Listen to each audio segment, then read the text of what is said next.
Hi everyone.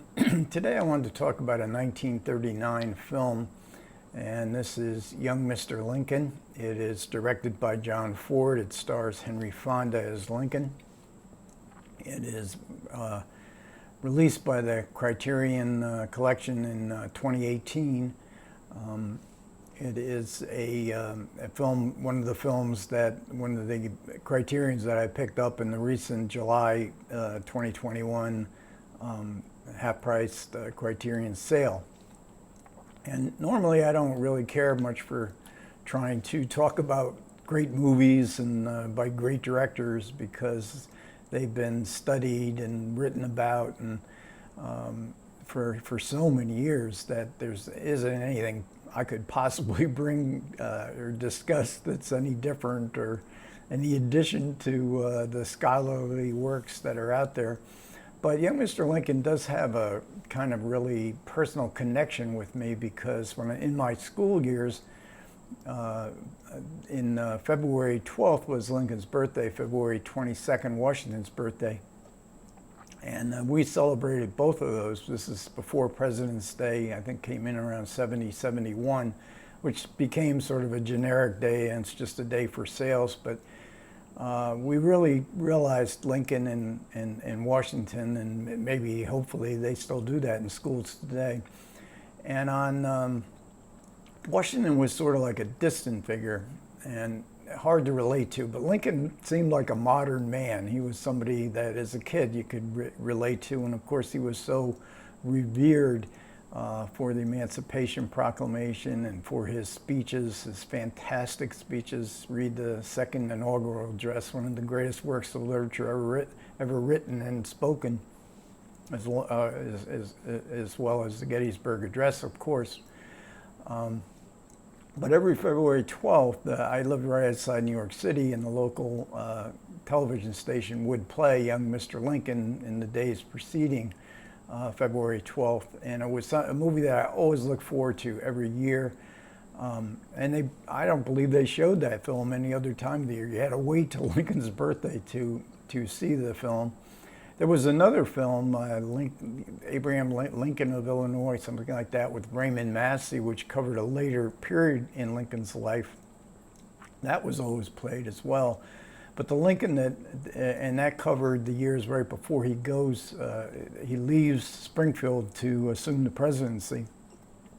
But the Lincoln I related to is the Lincoln of this film, and in many ways, and I always love the opening scenes where Lincoln has these very brief scenes with the first love of his life. Might be a legend, might be true. It doesn't matter in the context of the film, with Anne Rutledge. They have a little scene by a riverbank where they connect. She dies. He sits by this riverbank again, right by where her burial marker is. Decides to become a lawyer. Sits there, leaning up against a tree, reading law books. That's a beautiful evocation, and the soft spoken, and yet you feel the fair-mindedness of the Lincoln portrayal. And especially in Henry Fonda. Fonda is just absolutely incredible. The makeup job they did on Fonda to make him look like Lincoln really is what you would think Lincoln had looked like in the 1830s, because this is Lincoln early on. And you get these poetic images that John Ford is fantastic at, staring out over the riverbank. That river itself becomes a kind of poetic symbol. Later on, he's at a dance with Mary Todd, who, this is before they get married.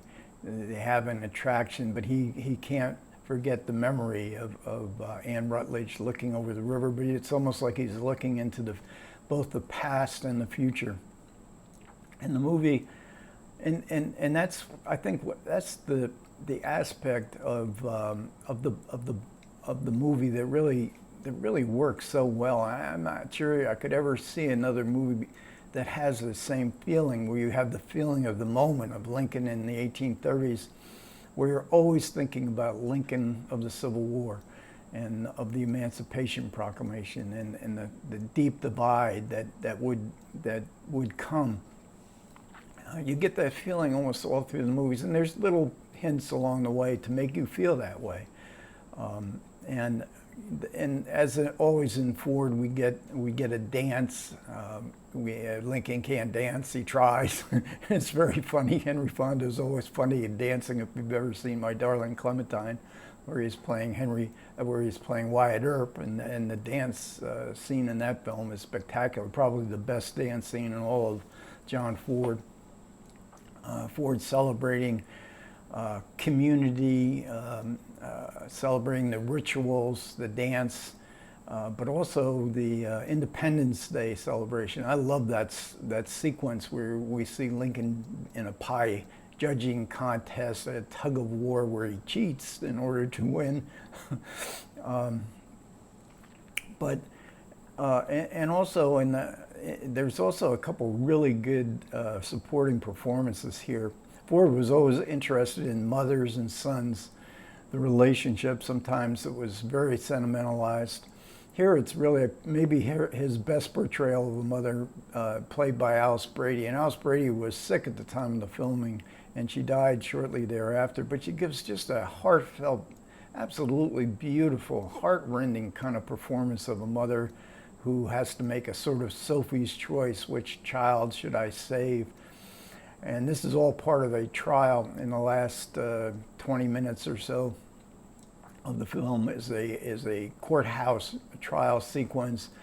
As you can imagine, the wry humor of Lincoln, his storytelling ability, a typical John Ford judge on the stand, in the judge's seat, and Francis Ford, his brother, although drunk, he says, "Well, you're an honest man," and he accepts his brother Francis Ford as a juror. And Francis Ford, of course, was the person who brought him into Hollywood. He was in the mid-19-teens. John Ford's brother Francis Ford was both a director and an actor, and you see him all through in small little parts all through John Ford's movies.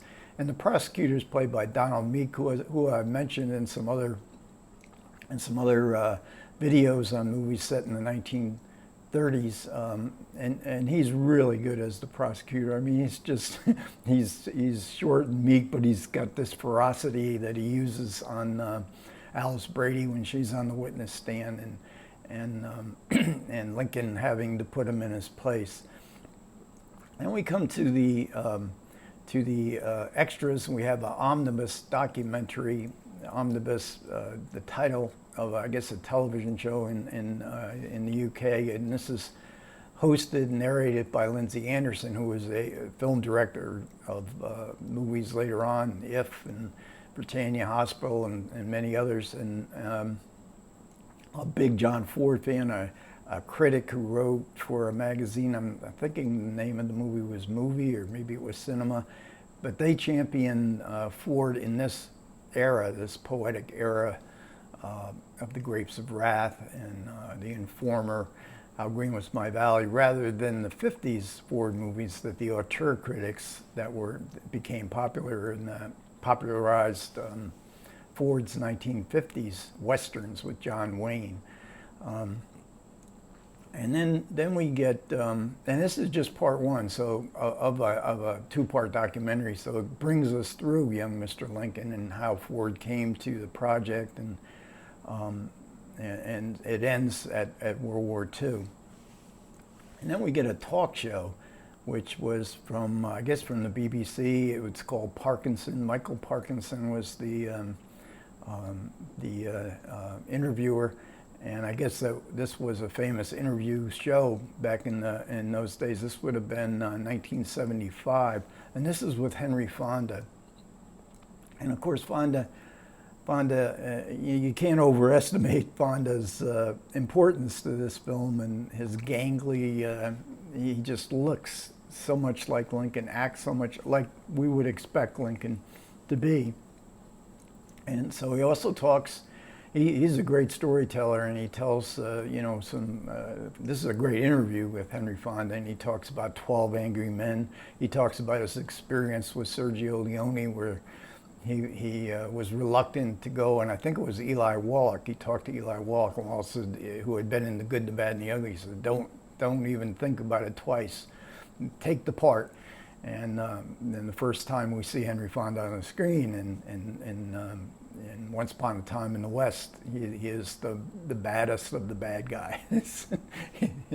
He said that's why Leone wanted me. He wanted to shock the audience. And in the opening shots of Once Upon a Time in the West, a family gets slaughtered, and as it turns out, Henry Fonda is the bad guy doing the slaughtering. But he talks about a whole lot of things, his relationship with his children, and also his relationship with Ford. With John Ford, he made 8 films with Ford, and a whole bunch here in the beginning. This is the first. He had never met John Ford before Young Mr. Lincoln, and he made Drums Along the Mohawk, and that has been restored in the Film Foundation. If you have the Criterion channel, absolutely fantastic looking Technicolor, 3-strip original Technicolor. It's set in the Revolutionary War, and then of course Tom Joad in The Grapes of Wrath, and later on Wyatt Earp in My Darling Clementine. So that's a really good interview, maybe about 45 minutes. And then we get an audio interview, and this with one, and they're very short. One's with John Ford, one's with Henry Fonda, and conducted by Dan Ford, who was John Ford's grandson. And he wrote a book. This was part of his research for the book he wrote about his grandfather called Pappy, The Life of John Ford. Ford, you might not want to delve too deep into John Ford's personal life. He was the autocratic bully. Some people call him a sadist, at least on the set. He's grumpy, he's cantankerous in almost all his interviews, and especially the ones in the Lindsay Anderson section. His omnibus documentary. He's a little bit more forthcoming with his grandson in his research for the book that he wanted to write about his grandfather. Then we also get a commentary. This is with Joseph McBride, also wrote a book on Ford that's called Searching for John Ford. This is a very good one, very good commentary. He really gets into all the different historical context of the film, the other actors, how it fit into his, how this movie fit into Ford's career. He spent a lot of time at Fox, 20th Century Fox, working for Darryl Zanuck. Ford liked Zanuck. They eventually would have a falling out on My Darling Clementine. Ford didn't like the ending that Zanuck wanted, but Zanuck had a great story ability, story editor kind of ability, and they had a good relationship on Young Mr. Lincoln. Then we have a booklet, and this is a really nice booklet. And there's an essay by Jeffrey O'Brien called Hero in Waiting. It's good too, and he describes the community of Springfield, Illinois, where Lincoln now is a young lawyer. In the beginning of the film, Lincoln is a shopkeeper, a general store kind of shopkeeper. And I didn't describe this scene. There's one scene I described the Anne Rutledge relationship, but the other moment of the film that I really like is the moment when Alice Brady comes in. She needs with her family, and they're new settlers. They need goods. They have no money, so it's all on the barter system. And Lincoln said, fine, what do you got? And she said, well, I got a barrel of books out back. And Lincoln lights up. Books? I can't do it like Henry Fonda did it, but I was such a great reader that I had that same reverence for books that Lincoln had. But in this commentary, Jeffrey O'Brien kind of describes the community of Springfield, Illinois, as not nearly as idealistic as they might appear. I mean, there's a lynching. There's massive drunkenness, and Lincoln supplies Lincoln seems to understand it, though. He understands human nature, and and that really comes through in Fonda's performance. And then in the other part of the booklet, there is an incredible essay by Sergei Eisenstein, the great Russian director, the Odessa Steppes, Battleship Potemkin, and he writes an essay. I think it was from 1960, "Mr. Lincoln" by Mr. Ford, and and you get one director, great movie director, appreciative of another movie director, and Eisenstein thinks young Mr. Lincoln is one of the greatest achievements in film. He talks about it at some length, and some of the things he talks about is how Ford could take daguerreotypes of images in time, historical moments, and bring them so vividly to life. And then also this sense of harmony. Lincoln was always searching for harmony. We see him in a couple of the court cases that he has. He tries to bring people together, which is, of course, one of the great tragedies, that he was most definitely a politician who wanted to bring people together, and he had to preside over the greatest division that ever occurred or could ever occur in a country in the Civil War, when over 600,000 people died in that war. And when you read, like I say, when you read things like the Second Inaugural Address, you see the better angels of our nature, and those kind of things. It just the poignancy in young Mr. Lincoln is really has a great deal of depth. And I just want to show a couple of the pictures before I end this video.